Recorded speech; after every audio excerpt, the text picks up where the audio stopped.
الرسول عليه الصلاة والسلام تميز بصفات وأخلاق لا مثيل لها صلى الله عليه وسلم. صلوا عليه. فهو قدوتنا وأسوتنا وحبيبنا، وجاءنا بالقرآن الكريم وبسنته الشريفة الطاهرة التي استنبط منها علماؤنا أحكاما شرعية وبها وعليها بنيت العقائد ومنها عقيدتنا الفطرية، وخاصة مسألة الإيمان وصلته بالعمل وكيفية تكوين المسلم المتوازن، المسلم القوي، المسلم المثل، المسلم exemplaire. فهل نحن ننتمي إلى هذه الفئة، فئة المسلم المثالي؟ هل أننا اليوم معشر المسلمين نمثل الإسلام الحق، الإسلام الصحيح؟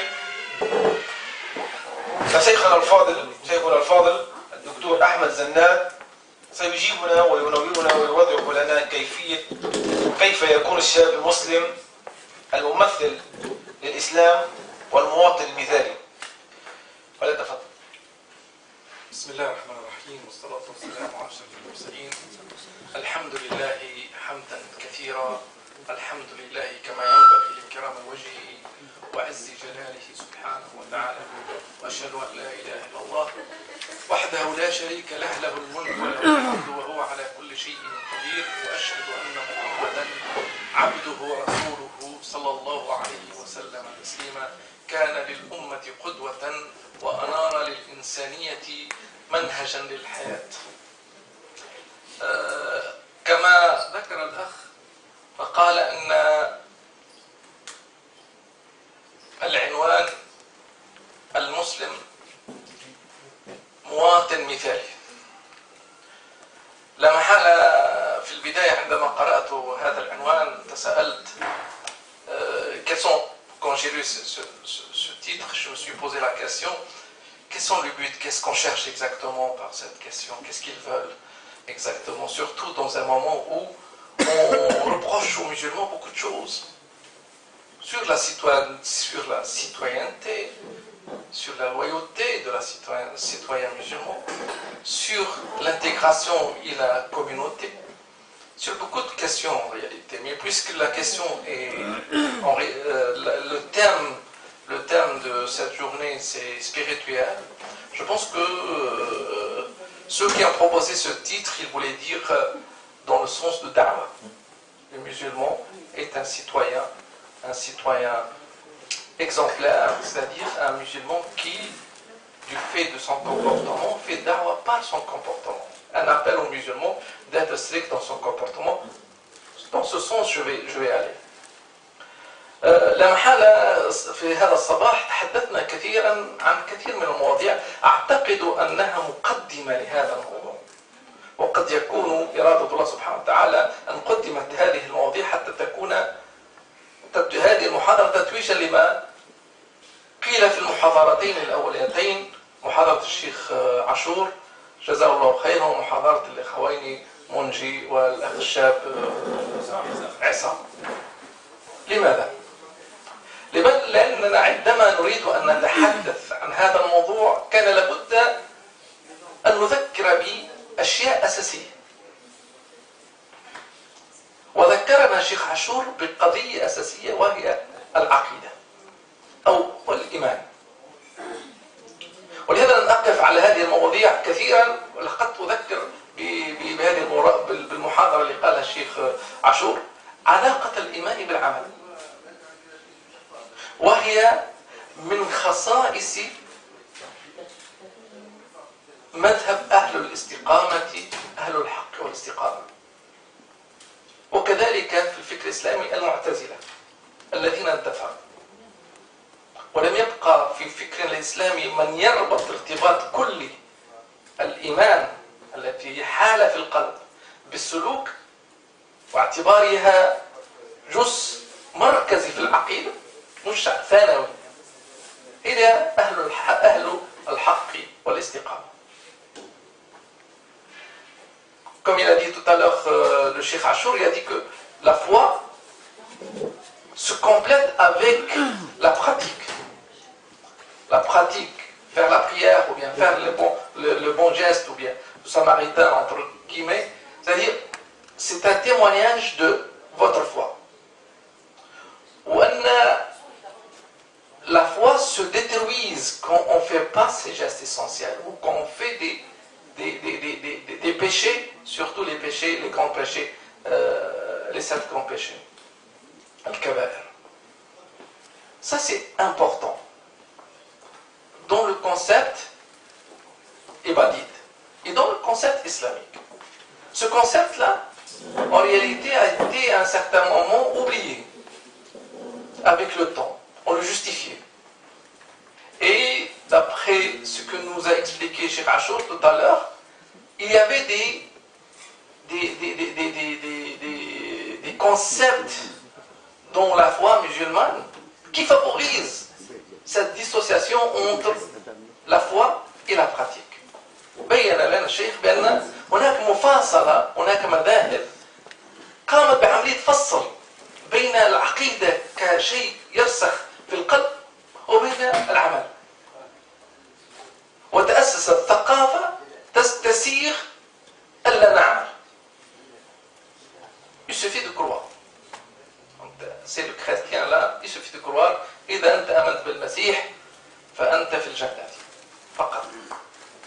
Et الجانب العملي راح وسقط. Ça c'est une constatation. ولهذا يأخذ المذهب الأباضي قيمته في إعادة هذا الارتباط. الإحياء la renaissance islamique moderne اللي بدأوها كثير من العلماء منهم الأفغاني باعتبار أن نؤرخ بالأفغاني وبعد ذلك محمد عبده وحسن ترابي والمودودي وحركة جمعية علماء المسلمين اللي ننسوها كثير وهي مهمة جدا في دورها في المغرب العربي كلها قامت أساسا لماذا؟ إعادة ربط الإيمان بالعمل. ربط الإيمان بالعمل.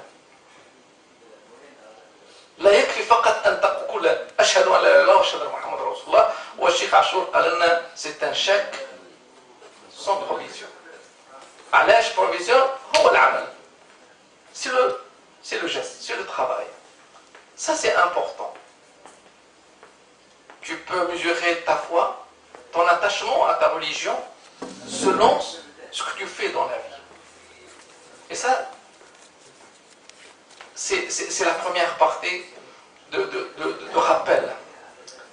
Deuxième partie de rappel, c'est le deuxième muhadara اللي قام بها الأخ منجي qui parlait du prophète alayhi salatu wassalam. On a fait aussi hier la même chose dans l'animation. Rasoul alayhi salatu wassalam, qu'on a dit quel était le qualificatif le plus important de Rasoul alayhi salatu wassalam avant Da'wah, c'est quoi? As-sadiq al-amin. Alors, je rappelle une chose que Abu Bakr as-Siddiq radiallahu anhu لما جاء قريش قالت له إن الرسول ألم تسمع بأن محمدا لم تسمع بما قال محمد عليه الصلاة والسلام. قالوا ماذا قالوا إن قال فقد صدق. ما زال ما يعرفش المعلومة. Il connaît même pas l'information. Il a dit, s'il a dit quelque chose, c'est que c'est véridique. Il a une certaine confiance. Pourquoi? Parce que c'était un ami du prophète avant même la révélation. Il sait c'est qui Mohammed. Puis on lui a dit, écoute, le prophète a dit qu'il a fait le voyage pendant la nuit à Al-Quds, et puis il était au ciel. C'est un voyage dans le temps et dans l'espace. Il a dit, comment vous voulez que je ne le crois pas? Je le crois en me disant qu'il a eu une révélation. La révélation est plus grande que ce voyage. Et vous ne voulez pas que je croie? Pourquoi? Pourquoi cette croyance? Parce qu'il le connaissait. As-Sadiq al-Amin. D'accord. D'ailleurs, l'Akhmonji nous a rappelé quelque chose. La discussion de l'Habasha, quand l'immigration, la première migration, il y a eu une grande discussion. D'ailleurs, parmi les choses qui a posé le roi de Habasha, c'est qui Mohammed alayhi salam? Qu'est-ce qu'il faisait? Est-ce que vous avez connaissé quelque chose de lui? Est-ce qu'il faisait des choses alors qu'il disait d'autres? Est-ce que vous lui reprochez quelque chose? Ils ont dit non, on ne reproche rien. La même question a été posée par le roi de Byzance. Est-ce que vous lui reprochez quelque chose? Non, en dehors de ce qu'il demande dans sa foi, nouvelle information, nouvelle foi, sur le plan comportement, on n'a rien à lui reprocher. Ce modèle a été aussi suivi par le Sahaba. Ali ibn Abi Talib, une fois, il a perdu sa lance, on dit le sahm, Roma. Alors, et il a vu une fois que ce lance était en possession d'un juif de la Médine. Alors, il a posé plainte pour récupérer son bien. Et devant le juge lui dit: Ijlis ya Amir al-Mu'minin, assieds-toi, Amir al-Mu'minin. Ah, tu n'étais pas juste. Il ne fallait pas me dire Amir al-Mu'minin. On est deux. Tu dois respecter. Et le juif, quand il a vu ça, il s'est converti à l'islam. La deuxième chose, le prophète alayhi salatu wassalam aussi, on sait très bien sa relation avec le voisin juif qui lui faisait de mal. Mais le prophète alayhi salatu wassalam, chaque fois, il dit salam alaykum. Jusqu'à ce que cette personne s'est convertie, parce que le prophète alayhi salatu wassalam était toujours correct avec lui. D'ailleurs, les psychiatres et les psychologues disent que si vous avez un voisin qui vous embête, un problème, disons, la meilleure chose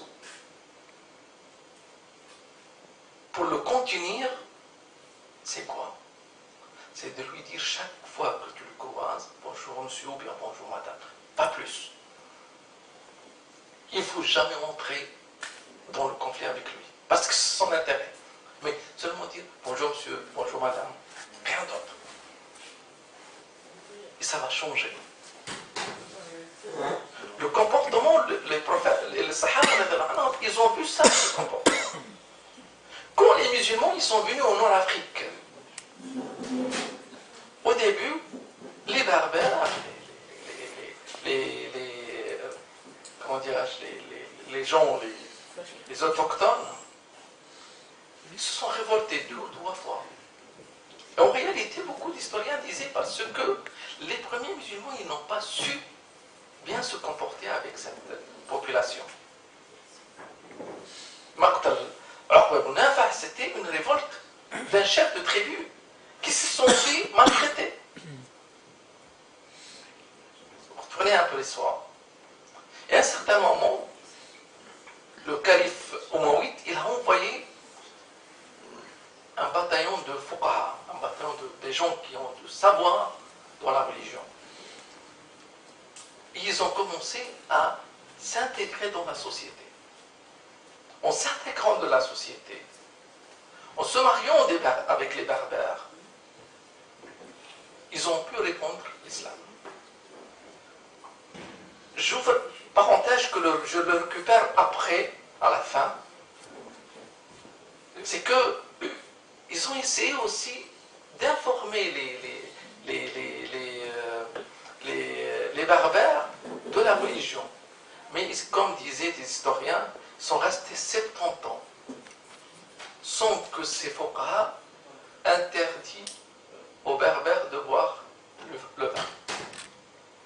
Parce que c'était la priorité, c'est quoi? Qu'ils se stabilisent dans leur foi en Allah subhanahu wa ta'ala. Et maintenant, par exemple en Algérie, quand vous dites, vous allez dans la région berbère, il y a ta famille qui te dit, moi je suis mourabit. Ça veut dire que je suis d'une famille mourabite.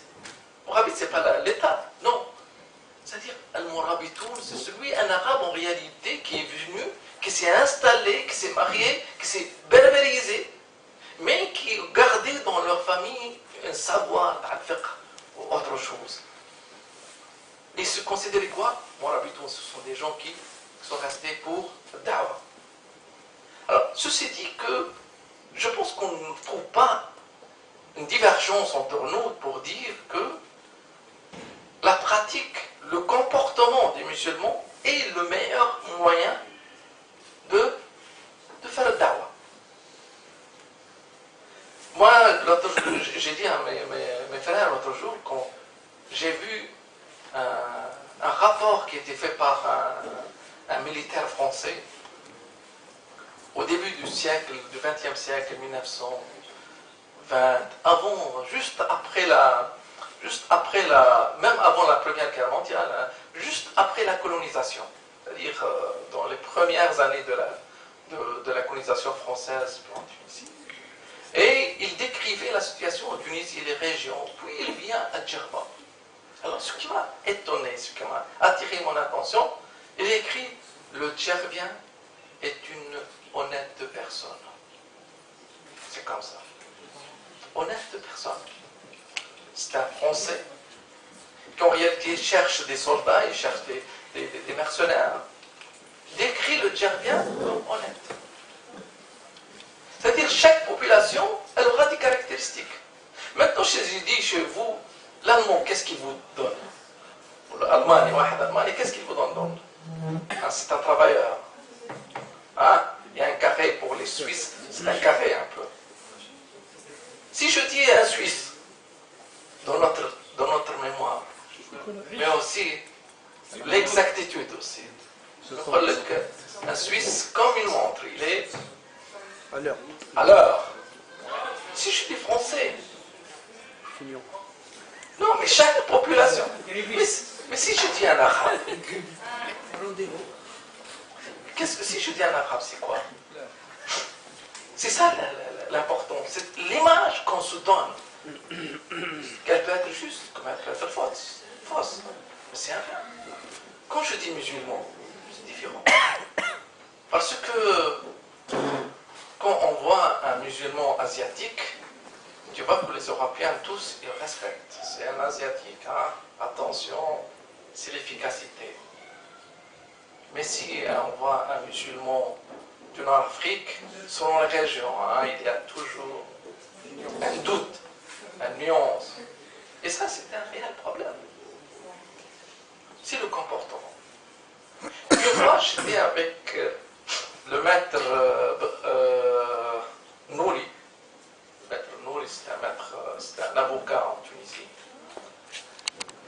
Il m'a raconté une histoire. Il m'a dit que j'étais une fois dans à Souar, les marchés de Tunis, près de Zeytouna.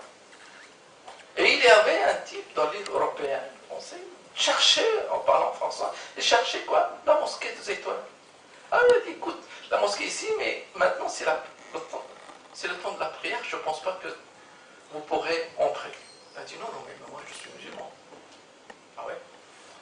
Voilà, je me suis intéressé à lui. C'est quoi ton histoire, toi? Ah, il dit, non, je ne suis pas converti, je suis né musulman. Ah ouais, vous êtes de famille maghrébine? Non, c'est famille française. C'est un grand-père, était le gardien de l'Amir Abdul Qadir, Jazaïr.